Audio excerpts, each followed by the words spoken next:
মিটিংকে কেন্দ্র করে একটা ব্রাঞ্চের সেক্রেটারি মাননীয় সুদীপ্ত রায় মহোদয়ের সুযোগ্য কন্যা আমাকে শোকজ করেছে।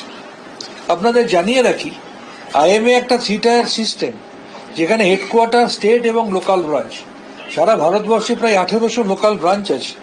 তার মধ্যে একটা লোকাল ব্রাঞ্চ হচ্ছে আইএমএ ক্যালকাটা ব্রাঞ্চ। আমি সেই ব্রাঞ্চের ডেফিনেটলি প্রাইমারি মেম্বার, কিন্তু আমি আইএমএর সর্বভারতীয় এবং সর্বকনিষ্ঠ সর্বভারতীয় সভাপতি থেকেছি। বর্তমানে আমি এখানকার রাজ্য সম্পাদক। এই 1800 লোকাল ব্রাঞ্চের কোনো মেম্বারেরই সদস্যপদ খারিজ করার অধিকার সেই ব্রাঞ্চের নেই। সদস্যপদ খারিজ করতে পারে একমাত্র সেন্ট্রাল হেডকোয়ার্টার, যেটা সেখানে। এবং আমি আপনাকে আবার বলছি, এই যে পুরোটা পূর্ব পরিকল্পিত, তার প্রমাণ আইএমএটা যেন প্রকারণে দখল করতে হবে।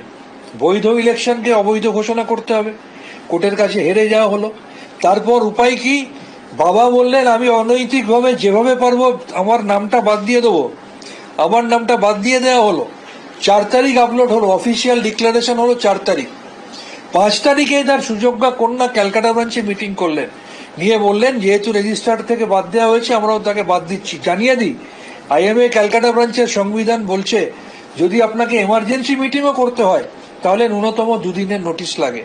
তাহলে 4 তারিখ বিকেলবেলা যদি এই নোটিশটা অফিসিয়ালি আপলোডেড হয় তাহলে তার মিনিমাম 2 দিন হচ্ছে 6 তারিখ।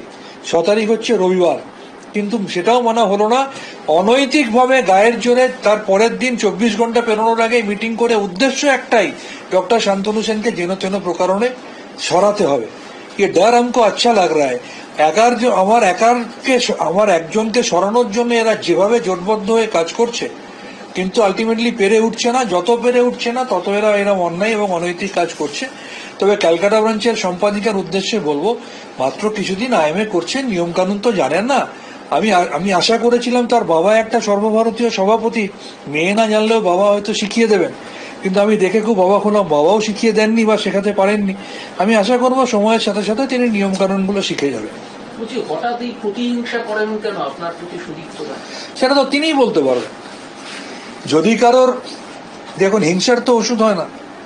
তিনি যদি ভেবে থাকেন তিনি একাই আইএমএর সর্বভারতীয় সভাপতি থাকবেন, আমি কেন আইএমএর সর্বভারতীয় সর্বকনিষ্ঠ সভাপতি হয়েছি, সেটা যদি কারোর হিংসার কারণ হয়, মাননীয় মমতা বন্দ্যোপাধ্যায়ের স্নেহধন্য আশীর্বাদ ধন্য হয়ে আমি কেন রাজ্যসভার সাংসদ হয়েছি, সেটা যদি কারণ হিংসার কারণ হয়, আমি কেন দলের মুখপাত্র হয়ে দলকে প্রতিনিধিত্ব করার সুযোগ পেয়েছি, সেটা যদি কারণ হিংসার কারণ হয়, বা আমি যদি কারোর কিছু জিনিস চোখে আঙুল দিয়ে দেখিয়ে ফেলে থাকি বা ধরে ফেলে থাকি, সেটা যদি কারোর হিংসার কারণ হয়, তবে আমি একটা কথা বলবো, আজকের এই রায়ের পরে আমি যদি অন্তত ওয়েস্ট বেঙ্গল নতুন আপডেট পেতে সাবস্ক্রাইব করুন নিউজ আপ ডেলি।